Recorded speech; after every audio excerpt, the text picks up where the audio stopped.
we have the possibility, and we do, destroy ourselves.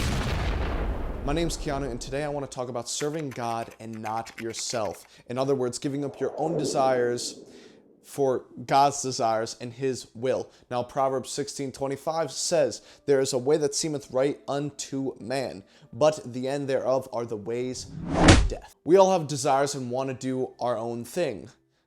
Many of the times our ways are not akin to that of God's, right? And in fact could be against Him. This is because we're born with that sinful nature, a tendency to sin from our original sin, which came from Adam and Eve. I love how many verses in the Bible mention how various things lead to death. You see, death in these verses can be interpreted in many ways, and it is interpreted in many ways.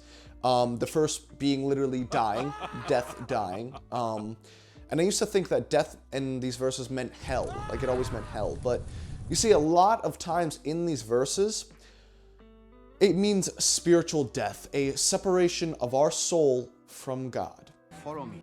Also seen in Proverbs 19:16, "He that keepeth the commandment keepeth his own soul, but he that despiseth his ways shall die." The way that seems right unto man is, sinful ways, as sin leads us to be separated from God. And this way that seems right is so normalized in today's culture.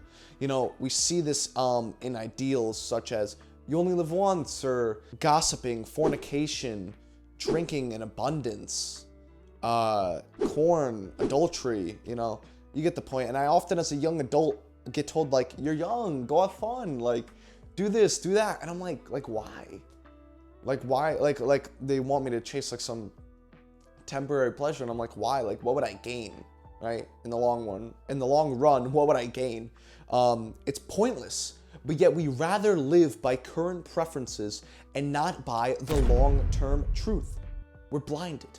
And the truth of the matter is, living for yourself, serving yourself, or worshiping yourself leads simply to destruction and death. It will never fulfill the void that we humans so desperately seek, because all of us, right, on this earth, we have a void, right? We have this void that we want to fulfill, whether we think that's going to happen through money or through a relationship or through, this or that. And we all have this void, but the only one who could fulfill this void in us is through God, is Christ, is Jesus Christ. This way of life where we worship ourselves, which many of us don't even think that we do, is called selfism. Now, society nowadays seems to focus on, like, the pursuit of pleasure, or also known as, like, hedonism, and this idea of living for themselves. And while I think the concept of living for yourselves in the way where you're living for yourself and not through others' expectations or for others' expectations is perfectly valid, perfectly makes sense. However, a lot of people take this concept and they really embody the living for yourself and make it into a selfish concept where, again, they're living for themselves and themselves only. And this is bad, because even in Romans 14:7-8, it says, "We do not live for ourselves only, and we do not die for ourselves only. If we live, it is for the Lord that we live, and if we die, it is for the Lord that we die."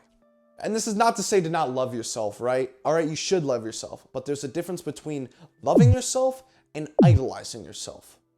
Proverbs 16:18 also says, "Pride goes before destruction, and a haughty spirit before a fall." Haughty meaning arrogantly superior. So pride goes before you get destroyed, and a arrogantly superior mindset before you eventually fall. And this was seen with Adam and Eve. This is seen by the evidence of the world. Like, if we have this mindset, right, of living for ourselves and the pride that comes with that, the possibilities to fall into sin are immense, because look, we are serving ourselves, right? We're feeding ourselves. And so when we do that, when we serve ourselves, when we feed ourselves any desire that we so care for, guess what? It leads to cheating. It leads to murder. It leads to gossiping, stealing, all things that are for our own pleasure, right? Now, obviously, not always if you're serving yourself, it's going to lead to all these bad things, but it can, and that's the problem. The problem is that, why wouldn't it? So by selfish desires, we have the possibility, and we do, destroy ourselves. But by doing God's desires, that we may not want to do, it grows us. It's like literally the concept of disciplining, right? So like all these instant gratifications and temporary pleasures, right? They're not going to fulfill us but doing God's will. God and his will is literally a delayed sense of gratification, right? You're not going to get gratified instantly, right?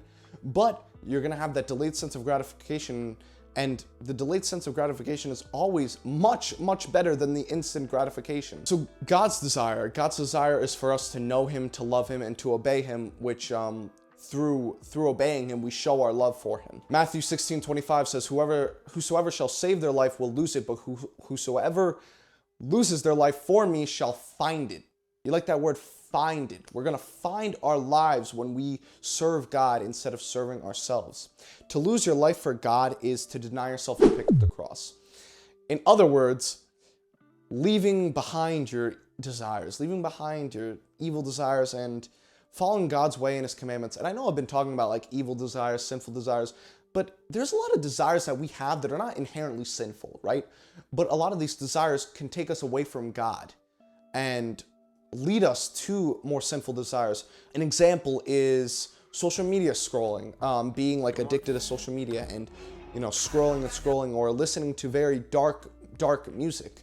Both of these things are things that can really separate us from God and take not only our attention away, but create that prideful ego and that mindset. So I think discerning or analyzing behavior and seeing how like a lot of our desires and things affect us is a great way for us to just get closer to God and live for God and not for ourselves. And it's a very humbling thing. Yes, that's why a lot of people don't really want to live for God, because it's humbling, man. It's humbling, and we have such an ego, and it's tough to humble ourselves because of this ego.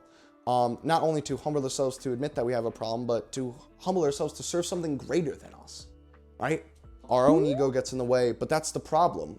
We can't humble ourselves because we have such a self-lordship over us. We have such a self-lordship over us, right? Not like a God complex, but sort of like a God complex. We have this self-lordship whether we like it or not, And the thing is, this only leads to emptiness because we were not meant, and we don't have the ability for that. We don't have the ability, and we're not meant to be a self-lordship. We're meant to worship, man.